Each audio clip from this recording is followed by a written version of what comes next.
ये किसी ने मेरे को व्हाट्सएप मैसेज किया कि साहब मैं घर से नोएडा से निकला हूँ और मेरा बैग खो गया। तो मैंने कंट्रोल रूम से बोला कि ज़रा पता करो बैग में इसके क्या है। तो कंट्रोल रूम ने बात की, उससे नंबर दिया था मैंने। तो कहा कि सर ये तो कह रहा कि वो सत्तू की बनी रोटी, माँ के हाथ की बनी रोटी है, तो और कुछ नहीं है उसमें। तो मेरे मुँह से यही निकला कि यार बाय द वे मेरे मदर की डेथ 2002 में हो गई थी। तो मैंने कहा भाई माँ के हाथ की रोटी की कीमत बहुत होती है, और अगर कोई आदमी ये शिकायत कर रहा है तो कोशिश कर लेते हैं, कहा है एक बार ट्राई कर लेते हैं, maybe we can get. तो आधे घंटे के प्रयास में उसका वो बैग मिल गया, और वो मिल के इतना खुश हुआ कि वो मतलब रोने लगा। ही बस क्राइंग कि मैं 7-8 महीने बाद ये कहीं बाहर से आया था और बनवा के लाया था, साहब आपने खोज दिया। तो इससे एक और भी मैसेज जाता है कि एक आम आदमी अपनी आम बात भी रख करके, ऐसा नहीं कि हम किसी का हीरा खोएगा तभी खोजेंगे, किसी की साइकिल भी खोई तो साइकिल उसके लिए बहुत महत्वपूर्ण है, किसी की प्लास्टिक कुर्सी खोई वो उसके लिए बड़ा महत्वपूर्ण है। तो ऐसा नहीं कि हम सिर्फ जो है हीरा और सोना ही खोजेंगे। नमस्कार, बहुत बहुत स्वागत है आपका नेशनल खबर पर। मैं आपके साथ मानसी त्यागी।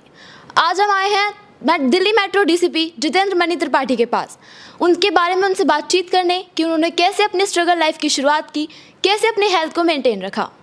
सबसे पहले सर आपका बहुत बहुत स्वागत है। बहुत बहुत धन्यवाद। तो सर सबसे पहले मेरा क्वेश्चन आपसे यही है कि इस पोस्ट को आपने जो पाया है, हासिल किया है, ये आपका सपना बचपन से रहा है या फिर किसी कुछ परिस्थिति या कुछ माहौल को देखकर आपने सोचा कि मुझे ये पुलिस फोर्स में ज्वाइन होना है? देखिए, मेरी पृष्ठभूमि गांव की रही है। मैं गोरखपुर के एक छोटे से गांव बड़हलगंज में बालभीटी गांव है, वहाँ का मैं बासिंदा हूँ। लेकिन मुझे कुछ अपने फूफा जी थे, पीसीएस अफसर थे यूपी में, चंद्र प्रकाश मिश्रा जी एसडीएम थे, वो आईएएस रिटायर्ड हुए हैं। तो उनके साथ 4-5 साल रहने का मौका मिला, और कहीं न कहीं प्रशासन की चीज़ों को नज़दीक से देखने का अवसर प्राप्त हुआ, और वहाँ से महत्वाकांक्षा जगी कि ये अच्छी सेवा है, यहाँ पे बड़ा सम्मान मिलता है, लोगों के लिए हम काम कर सकते हैं। तो एक मोटिवेशन का कहीं न कहीं बहुत बड़ा एक मैं कहता हूँ कि वो स्रोत रहे, और उनके माध्यम से फिर मैं जब इलाहाबाद आया तो अपने आप को मैंने उसमें उस हिसाब से परसू किया और मेहनत की, और आज एग्ज़ाम देके यहाँ बैठा हूँ आपके सामने। बहुत बहुत शुक्रिया सर। तो सर मतलब आप ये बोलना चाहते हैं कि जो आपकी इंस्पिरेशन है वो आपके फूफा जी रहे हैं? जी बिल्कुल, कहीं ना कहीं उनको देख करके एक नज़दीक से जब किसी चीज़ को देखने को हम पाते हैं तो एक उत्साह मिलता है। कई बार आदमी सोचता कि ये तो कौन है, जो हो गया खुदा है, आदमी है। आधे लोग तो उनको आदमी मानते ही नहीं। हम जब मिलते हैं तो लगता ना यार वो भी हाड़ मास का बना हुआ इंसान है, एक आदमी है, ठीक है, उसने कोशिश की, हो गया, हम भी करेंगे, हमारा भी होगा। तो ये एक रियलिस्टिक अप्रोच आता है देखने से। जी जी। तो और सर जैसे अभी मैंने इंटरनेट पे पढ़ा है, गूगल पे पढ़ा है कि आपकी स्टोरीज़ काफ़ी वायरल हो रही हैं। जैसे कि आपकी वेट लूज़ की थी कि आपने लगभग 40 किलो वज़न घटाया। तो सर मतलब आपने उस समय दौरान अपने पुलिस की ड्यूटी को और उस वज़न की डाइट को कैसे मेंटेन किया? क्योंकि आपने बहुत स्ट्रिक्ट डाइट फॉलो की होगी, तभी तो आप इतने फिट, इतने यंग लुक दिखाई दे रहे हैं। अब जब बताऊँगा, जैसे मॉर्निंग में मैं जाता हूँ तो मॉर्निंग डायरी आती है, मैं उसी तरह वॉक करते करते, मतलब लोग कहते हैं भाई क्या बात हो रही है, किससे बात करते, तो हम बात करते रहते हैं, उसी में रिपोर्ट लेते हैं, उसी में फिर कुछ बना के टाइप भी करते हैं, वॉइस टाइपिंग करके उसको भेजना रिपोर्ट को। तो ये चीज़ें चलती रहती हैं, काम तो रुकना नहीं है। हम लोगों का काम घर से भी होता रहता है। जैसे और स्टाफ तो घर चला गया तो काम खत्म हो गया, हमारा काम तो घर पे भी चल रहा है। कोई भी पूरा दिल्ली मेट्रो अपने पास है, कहीं कोई इंसिडेंट हो गया, रात में 2 बजे ऐसे कॉल आई कि भाई एक मिसिंग कॉल आ गई है, या कोई एक्सीडेंट हो गया, कोई चीज़ तार कट गया, यानी कोई क्राइम होता है तो you have to response for that. तो चीज़ें करनी पड़ती हैं। जब मैं बताऊँगा, अभी एक 31 को हम लोग की ड्यूटी थी, तो मैं करीब 3 बजे घर पे आया। फिर मैं 7:30 बजे उठा और मैं चला गया वहाँ पे, क्योंकि जब करना है तो करना है। मैंने सोचा दोपहर में सो लेंगे, अभी सोना ठीक नहीं है, अभी करना है तो करना है।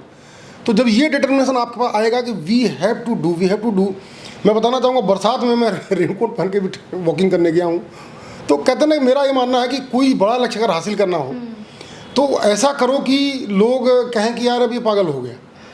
शायद यही आपके मतलब यही लक्षण है कि आप सही चल रहे हैं। उससे पहले आप और मेहनत करिए। अगर आप वो लोगों ये नहीं कह रहे हैं कि ये मैनिएक हो चुका है, तो मतलब कि आप लक्ष्य की तरफ अभी आपका कदम सही नहीं जा रहा है। आज की दिशा में कुछ भी हासिल करना है, बड़े से बड़ा गोल अगर हासिल करना है, तो you have to be passionate about the target and you have to do everything. जब हम डिटर्मिनेशन लेके चलेंगे, वो एक शेर में सुनाता हूँ कि अब टूट गिरी हैं जंजीरें, अब जिंदानों की खैर नहीं, जो दरिया झूम के उठे हैं तिनको से टाले जाएंगे। अब बढ़ते भी चलो, चढ़ते भी चलो, बाजू भी बहुत और सर भी बहुत, चलते भी चलो कि अब डेरे मंजिल पे ही डाले जाएंगे। तो ये मोटिवेशन, ये मोमेंटम लेकर अगर आप चलेंगे तो आपको मंजिल मिलेगी। सर की चंद लाइनों से आप समझिए कि होंगे कि जो युवा पीढ़ी है वो अपने कुछ भी सपनों को पूरा करने के लिए कितने ही जज्बा कर सकती है, जो सर ने किया है। तो सर मेरा आपका सवाल ये भी है मुझ आपसे कि आपकी स्टोरी ये भी वायरल हो रही है कि आपने बिहार से आए एक दिल्ली में एक लड़के की लंच बॉक्स ढूंढने में मदद की थी। तो सर मुझे खुद अंदर से ये आया कि आपने ये नहीं सोचा था कि एक मामूली सा लंच बॉक्स को मैं क्यों ढूंढूं, और जितना मैं इस लंच बॉक्स को ढूंढूंगा उसी समय में मेरे पास कितने केसेस जो बहुत गंभीर केसेस आ चुके होंगे वो मेरी राह देख रहे होंगे। तो उस मामले में आप क्या कहना चाहते हैं? देखिए, किसी ने मेरे को व्हाट्सएप मैसेज किया कि साहब मैं घर से नोएडा से निकला हूँ और मेरा बैग खो गया। तो मैंने कंट्रोल रूम से बोला कि ज़रा पता करो बैग में इसके क्या है। तो कंट्रोल रूम ने बात की, उससे नंबर दिया था मैंने, तो कहा कि सर ये तो कह रहा कि वो सत्तू की बनी रोटी, माँ के हाथ की बनी रोटी है, तो और कुछ नहीं है उसमें। तो मेरे मुँह से यही निकला कि यार बाय द वे मेरे मदर की डेथ 2002 में हो गई थी। तो मैंने कहा भाई माँ के हाथ की रोटी की कीमत बहुत होती है, और अगर कोई आदमी ये शिकायत कर रहा है तो कोशिश कर लेते हैं, कहा है एक बार ट्राई कर लेते हैं, maybe we can get. तो आधे घंटे के प्रयास में उसका वो बैग मिल गया, और वो मिल के इतना खुश हुआ कि वो मतलब रोने लगा। ही बस क्राइंग कि मैं 7-8 महीने बाद ये कहीं बाहर से आया था और बनवा के लाया था, साहब आपने खोज दिया। तो इससे एक और भी मैसेज जाता है कि एक आम आदमी अपनी आम बात भी रख करके, ऐसा नहीं कि हम किसी का हीरा खोएगा तभी खोजेंगे, किसी की साइकिल भी खोई तो साइकिल उसके लिए बहुत महत्वपूर्ण है। किसी की प्लास्टिक कुर्सी खोई वो उसके लिए बड़ा महत्वपूर्ण है। तो ऐसा नहीं कि हम सिर्फ जो है हीरा और सोना ही खोजेंगे और ये नहीं खोजेंगे, ऐसा कहीं नहीं लिखा हुआ। हर आदमी को अपनी अफेयर करने का हक है, और हमें उस पर कोशिश करनी चाहिए। कई बार चीज़ें होती हैं, कई बार चीज़ें नहीं होती हैं, बट हमें कोशिश करनी चाहिए। और सम्मान इसी बात का है, आज पूरे इंडिया में इस बात का जो मैसेज छपा था, दैनिक जागरण ने अपने सारे एडिशन में एक साथ छापा था इसको, पूरे ऑल इंडिया में। बात सिर्फ यही थी कि एक आम आदमी की फरियाद को एक इस रैंक का अफसर मतलब इतनी छोटी बात को भी सुनता है क्या? कि बिना सिफारिश के, बिना फ़ोन के, बिना परिचय के अगर आप इस बात को कंसीडर करते हैं तो जनता का सिस्टम में एक विश्वास आता है।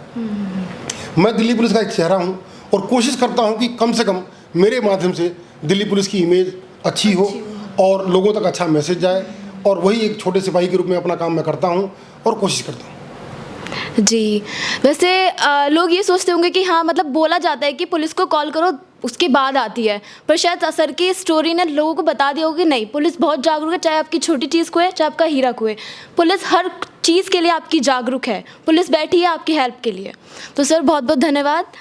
तो मैं आप लोगों से ये कहना चाहती हूँ कि दिल्ली पुलिस के बारे में जिसकी भी कुछ भी धारणाएं ऐसी हैं कि नहीं दिल्ली पुलिस ये करती है, सुस्त है, ये वो सोचते भी हैं लोग ऐसा, तो वो चीज़ हटाइए मन से। दिल्ली पुलिस हमारे लिए बहुत जागरूक है। तो ऐसी इंटरेस्टिंग स्टोरीज़ के लिए, इंटरेस्टिंग इंटरव्यूज़ के लिए जुड़े रहिए नेशनल खबर के साथ।